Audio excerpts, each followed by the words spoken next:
Y'all know what it is, baby. 107.5 WGCI, the morning show's in the building. Leon Rogers, the beautiful Kendra G, myself, the shortest stand man in Chicago, Kyle. You see who's on the Zoom with us right now, man. We couldn't do it in the studio, so we got him on the Zoom. New album out today. He's been doing this thing for years now, man. We got to give it up for Trey Songz. Trey. Yeah, Zoom, the new in studio interview, man. I know. Who would have thought, right? Right. I know, who would have thought. How y'all doing? Good.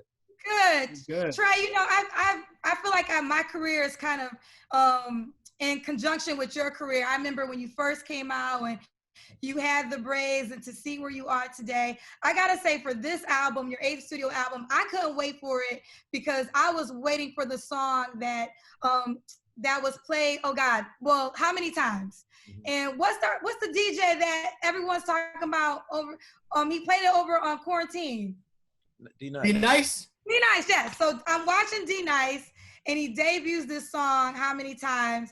And I'm like, it spoke to my soul because, you know, this summer was one of those summers, especially for Black people. And I felt that it was so necessary. So I was like, when is Trey coming out with the album? Because how could he tease us like that with that song? I want to begin with the song first that's on the album.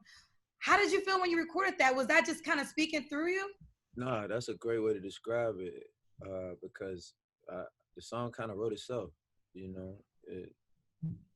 Being Black in America, like, it's a lot of feelings and emotions you suppress, not even knowing that you do, you know what I mean? And you're not immune to it, but you move as if you are because you got to get through life.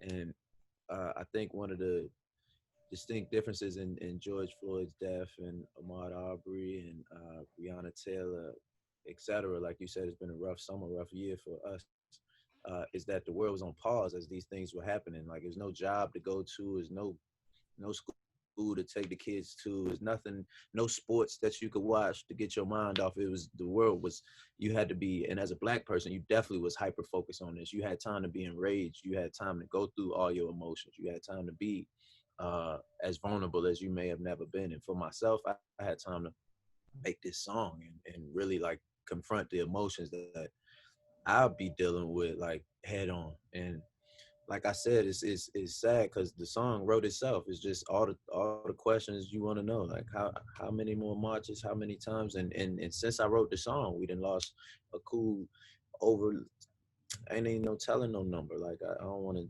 inflate or disrespect the amount of people that actually have died, but it's been a number of us that have been murdered at the hands of police since I wrote that song. So it's just sad, you know. And the song, it was hard for me to write, it's hard for me to sing, it's hard for me to listen to.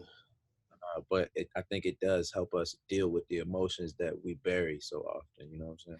Trey, I was happy to hear you, dive into that, man, in the political world, so to speak.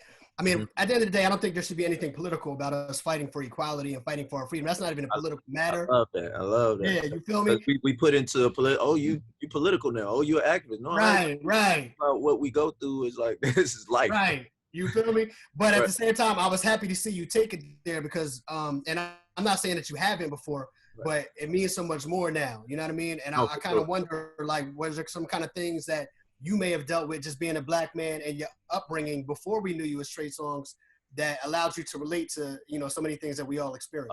Most definitely. I've experienced police brutality even after fame, you know, a certain level of it. I remember, and this is before, like, the media was so much media. Before Instagram, probably was only Twitter. And this is a situation that I recall because it was just so outlandish. We performed in Connecticut, and I believe there was actually just an incident in Connecticut with the same city. And after performing, like, it was gunshots in the parking lot. So the driver wasn't where the driver was supposed to be. So everybody's running. We in the parking lot running, and the police barricade the parking lot in. And in our explaining to the police that we just performed, we trying to get, it's probably about 8 police officers. And it's really been a shooting. And it's me, my manager, and my security. It's 8 police officers surrounding us while somebody just got the busing and then got away. And we trying to explain, like, the hotel right there, we just gonna walk. We was looking for our car, but we just gonna walk. He's like, why you got all this money on you? To my manager, he's like, sir, he's a performer. This like Gotta Make It had just came out, probably within that year or a year and a half's time, and it was probably like $15,000, something like that. And they took our money. They beat my manager up. They beat my bodyguard up just for like, stepping in front of me, and just for trying to explain yourself. You know what I mean? We was beat up, detained, money took, and it ain't nothing you could do about that. You know what I mean? Like, it ain't nothing you think to run and go tell everybody about, or nothing because like I said, we suppress these things and we move on with our life because we're used to it. Like, that can happen to me at that point in my career. And I've suffered injustices I can't even speak about due to court dates. But furthermore, it ain't even about me having ever experienced it, just knowing that my people experience it. Because I don't think you ever removed from it, no matter how, LeBron is still subject to so much scrutiny as a black man has done so much. You know what I mean? They want him to shut up and dribble. They want anybody with any position of power that can lead us anywhere, or somebody that's achieved something, to forget about the walks from which they came. I think we as a people, when you know better, you do better. And when you achieve certain levels, you can't forget that you still a black man in America or a black woman in America, and you still got a responsibility to us because you come from us. No doubt. Well said. Well said. The album's back home and it's out right now. I've been listening to it. You have a song dedicated to your son, Noah Love. Yeah. How has being a dad, that's the Trey Songz that I don't know. How has being a dad changed you as an artist and just as a human being in itself?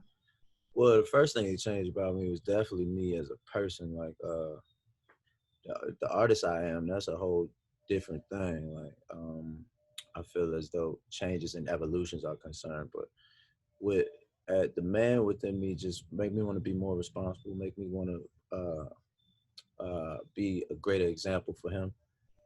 I think us in today's world, we merge the artist and the person together so closely, and we can't listen to the music if this, that, and the other. And I feel people on certain levels with that. But Beyonce said something that I don't remember how perfectly she said it, but it was something Timbo posted, and she was just speaking about artistry and how to separate artistry from life.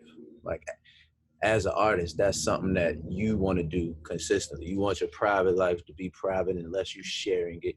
So like me sharing and being vulnerable and like giving of my private life with my son was definitely a change within my artistry. Because I ain't really with like giving you like what's going on in my life. Like, you know what I mean? But what I know about having a child is that me being a black father and having a son, I know that it could be helpful, it could be inspiring. I know that we as a community, we kind of don't celebrate fathers as much. And a lot of that is because in some cases they aren't around for one reason or another, incarcerated, dead, or not around. But the myth that fathers don't exist to the community that is not ours, to dispel that rumor, to show other black fathers how happy I am to spend time with my son, to show other black families that, a generational curse within my family of fathers not being there, or fathers not doing what they supposed to have done. That's important to me. That's important to me first for my family, but knowing that I have fans and people that follow me and people that look up to me, I feel like that's once again a responsibility of mine, just to share the bond that he and I have in some capacity. You know what I mean? Gotcha. Was it difficult trying to celebrate his first birthday with COVID and everything? Because if I'm not mistaken, he's born in April, right? He's an Aries like myself, right? He actually a Taurus, but Taurus love. Thank you, Trey. I'm Taurus. Thank you, Steve. Taurus love. I thought I had one on my team. No, Kyle, he on my team. He a Taurus. That means he's stubborn. He gonna want his way all the time, and he ain't gonna change a lot. Yeah, that's exactly what that means. That's being exemplified very early in his life. But yeah, man, because that was like in the beginning, like where you really didn't know, like, right. I had to travel cross country, and I didn't want to get heat or nobody else sick. I had to get the rush test. That was the first time me taking one, like the halfway up your nose where you get the immediate result. And it was a unique experience because we had this whole big party plan. Like he had 2 parties he was gonna have, one for his family up here, one for his family over here. And like COVID came and we like a Zoom birthday party. Right. And it was questions in the air if I could make it, and I'm like, man, I'm not missing that for nothing, you know. Right. So, it was different, but it was worth it, and we got it on camera. We got it, so it's gonna be something for him to see. Like, damn, 2020 was wow. Yeah. Facts. I love the videos of your son that you do share. There was a video I believe you posted that your mom sent you, and he like was kissing a photo of you, Mhm. or it was like so sweet. But you brought up COVID. We know that you had COVID. You're COVID free. Thank Oh, God. God, What was sure. that experience like? Yeah, what was that experience like for you? Did you have the Mhm. symptoms, or were you asymptomatic? Like, what was your COVID experience like? It definitely is a one of a kind experience. The funniest thing about it is when you get it, you find out how many people really had it because they hitting you up like, what you need? I got this, I got this. Right. What? When did you have it? I think I might have had it back in March. I was sick as a dog. I'm like, man, y'all full of it. That's So, me, yo. I definitely had like a piece of a lot of symptoms from chills to like a mild fever for a few days. Lost my sense of taste and smell, the cough, what really killed me though, being a singer and being like a somebody that work out all the time is like the shortness of breath. Like Oh. that actually still hasn't all the way worn off yet. Like because you think about it, you laying dormant for 2 weeks, 2.5 weeks for me, no working out, trying to rest, and then when you trying to get active, you like, ooh, I ain't been active in a minute. So, and I actually have asthma and bronchitis that were mild cases, but when a virus like COVID comes in, that's exactly what it attacks, your respiratory. So that was the part for me, like, and being a singer, like you need that lungs and that capacity to sing the way you want to sing. So that was like the part that got on my nerves the most, like even like sweats and fevers and coughing and all type of other stuff. I was like, man, I can't breathe. Bro, I had a fever for like 9 days straight. It was ridiculous. Yeah, It I was had crazy. COVID too. Yeah. I You had for probably like had it too. I ain't tell nobody. yeah. You one of them people. Yeah. Like, look. Well, I talked about it a little bit on the radio. And then after that, I was like, all right, I talked about it. Keep it moving. I said, yeah. I'll say this. Kyle got it in the beginning where people were really like shunning COVID people. I feel like towards a couple of months we got more information, but he got it back in March. So at Like, that we didn't time, know what was going to happen. COVID Yeah. was like, you got the COVID?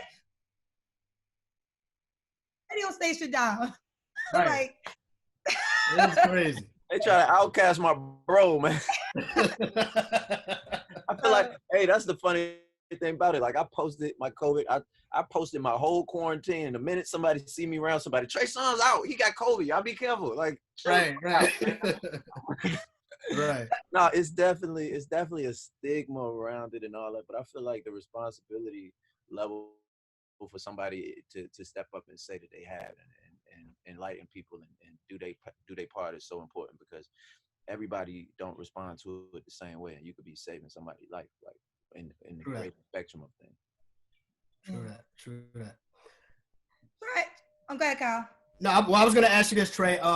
In terms of R&B, right? I feel like we're in a weird space with R&B. And not necessarily you. I feel like you might not fit into this space, but I feel like it's too many R&B dudes really trying to be like the rappers. You know what I mean? Where it's not enough R&B dudes really singing a slow song, really doing a ballad, and to take it a step further, I feel like artists like Justin Timberlake and Justin Bieber have filled somewhat of a void that some of our other brothers kind of left. You know what I mean? I wanted to get your take on that. I mean, if you look at it with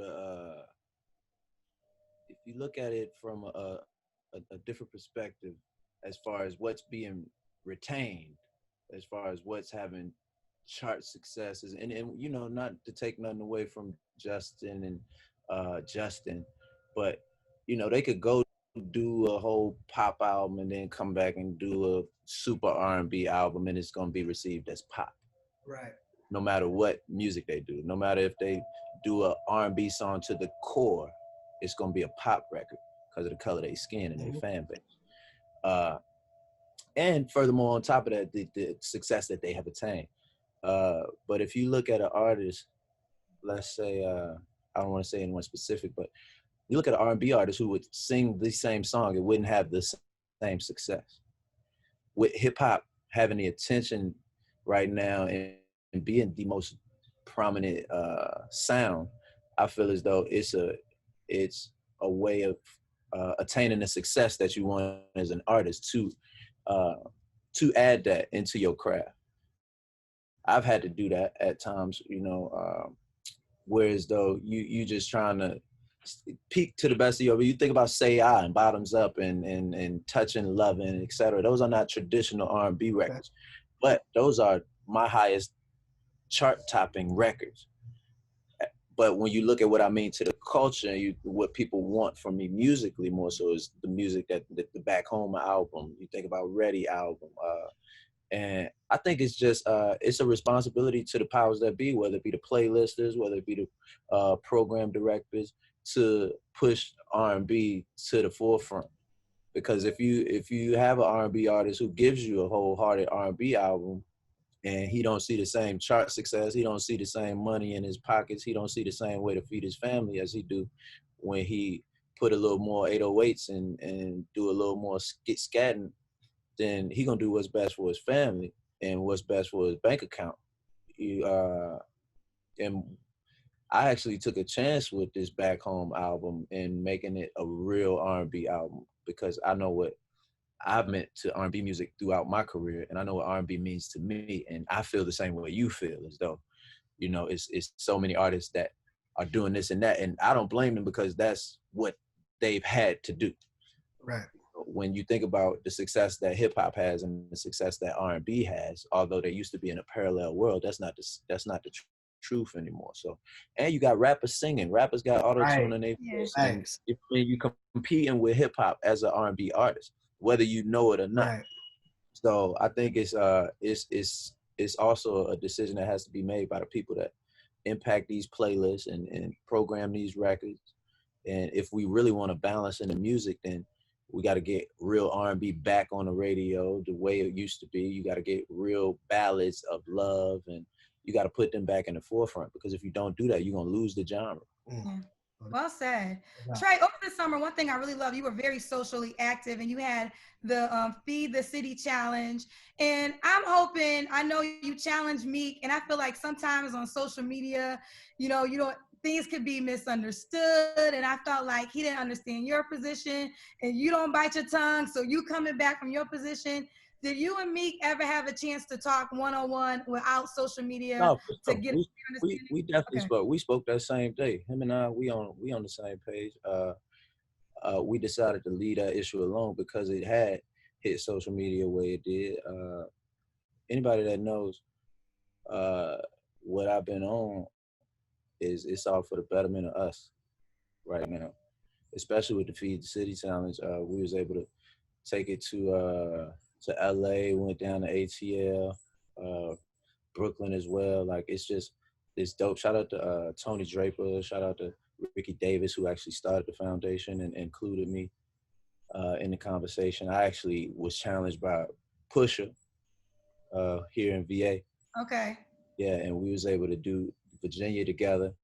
It's just a beautiful thing, man, just to see, you know, people in need be met with what it is that they need, and you to be able to help that. Take the celebrity out the equation. Like, it's just dope to be able to feed people. And like, we actually got thousands of people registered to vote way back in whatever month that was.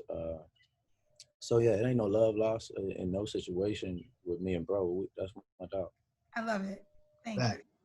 Trey, you do a lot of good, man, but every once in a while you have to fend off some of the negativity.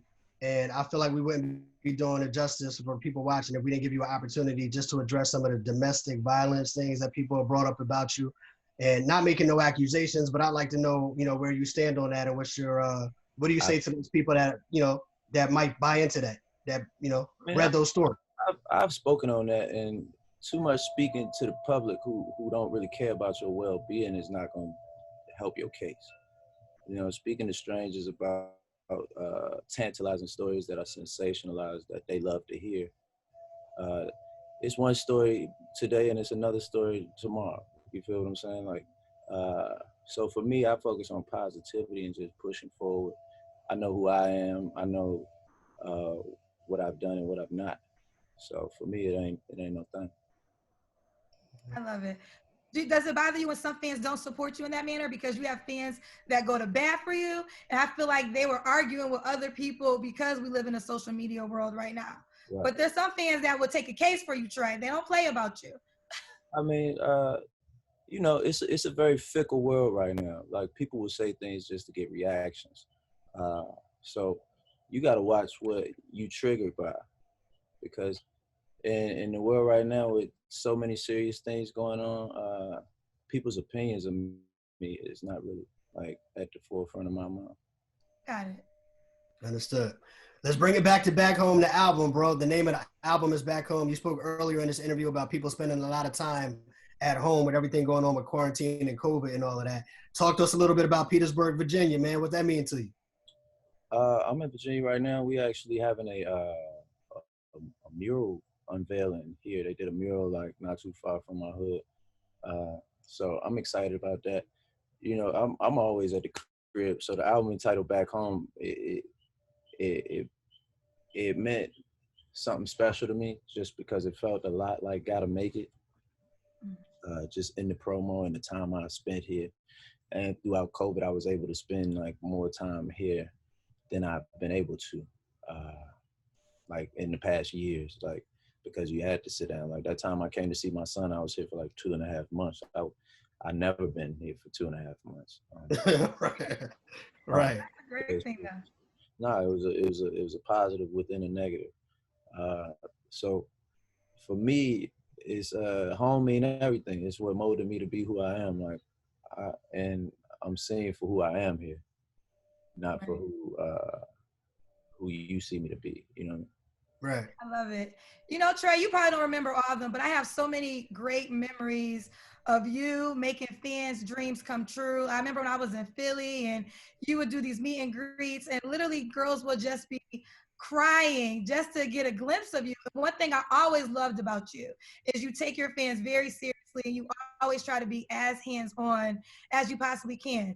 But now we're in a new world. Coming out of COVID, will you still be that attainable? Will you still fans be able to give you hugs, touch up all on you? Are you going to be a little bit more cautious now in the new world?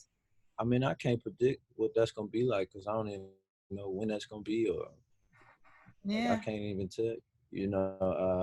I'm definitely accessible in so many ways. Like, I've been to like numerous protests, numerous food drives, et cetera, et cetera. Like, I done been outside, you know what I mean? And now having experienced COVID myself, is definitely a different thought process around being around people. So I can't really say what that experience is going to be like until I'm faced with it. Yeah. I got you. Facts. Understood.